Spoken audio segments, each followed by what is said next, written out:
we'll go back to that side and we'll see if we go ahead and see some of them move over, because chickens are really, really responsive to light, to especially natural sunlight, but really we observe them being very responsive to any kind of light.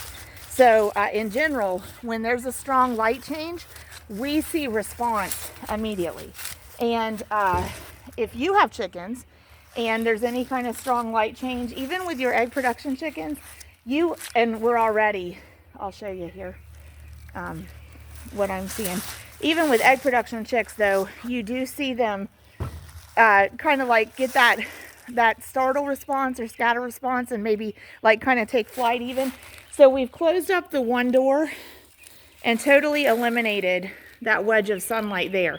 And there's just a few birds left there. But look over there, if y'all can tell, it is hard to tell.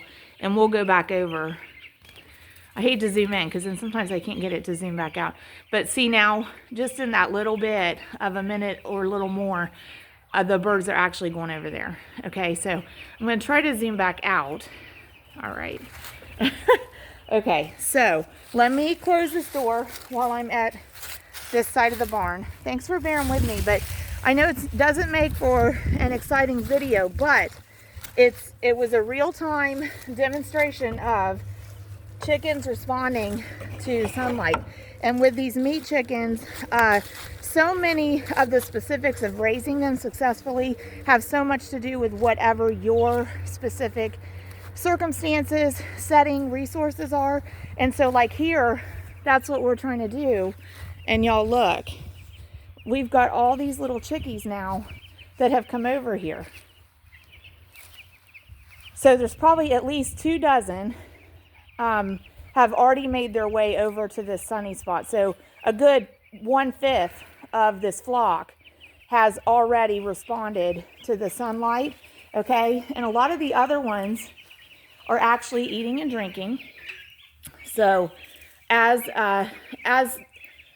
we'll actually get a little more wedge of sunlight in here early afternoon, and I believe that more of the birds will come over this way.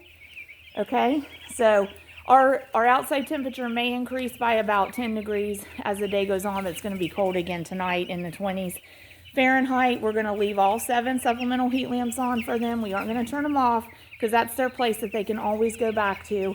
So I'm going to have to check eggs, and then I'll come back in here, and actually if those birds that are still over there haven't moved, I will gently walk around the pen, compel them to all head this way toward the sunshine.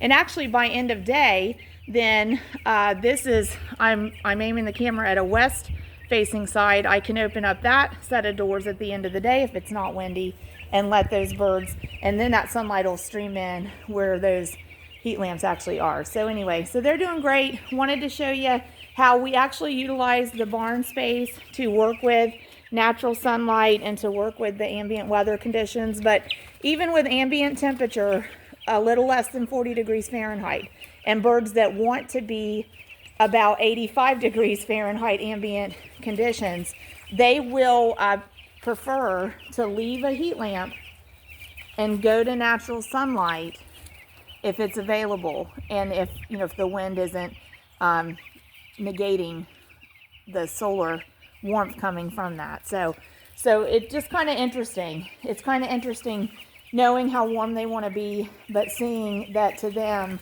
the option of natural sunlight is a great option and that they're willing to take it. So anyway, thanks for joining us. So 11 days old.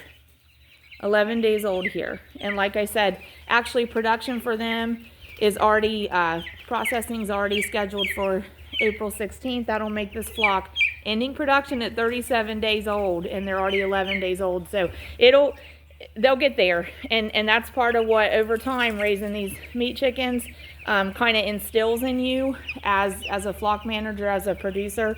Learn the process, practice the process, and trust the process. They're going to grow.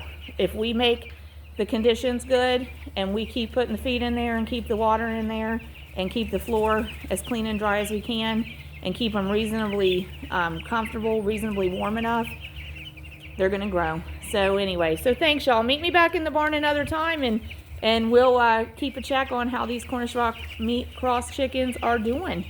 And we hope that y'all have an excellent day.